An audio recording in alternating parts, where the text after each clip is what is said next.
Hey guys, welcome to my channel, and in this video I'm going to talk about one of the best ROM available for our Kenzo.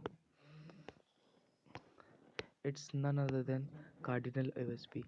It is the best ROM, or maybe it is one of the best ROMs available for our Kenzo. I'm using Cardinal 5.31, which is based on 8.10.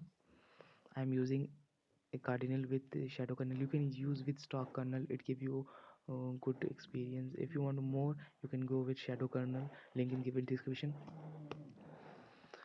If you talk not let's talk about the more ram. In ram everything is quite good. It has customization, battery backup is great. I'm using this for almost 2-3 days, and now it's working good. This one you can see battery performance is also good. I charge this in frequent times. I can assure you battery is very good. If you want to try this out ROM, go and try it. It's worth to download this ROM. I hope you like my video.